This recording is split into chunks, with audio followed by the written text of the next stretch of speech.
Tänään mä exposaan kanavan nimeltä Cat-Woman.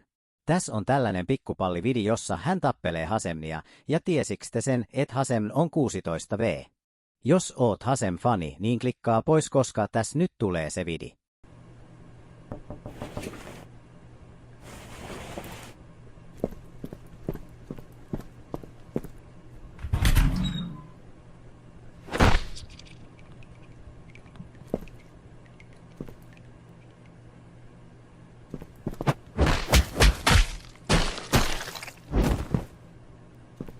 Hasem on 16V. Hasem on 16V.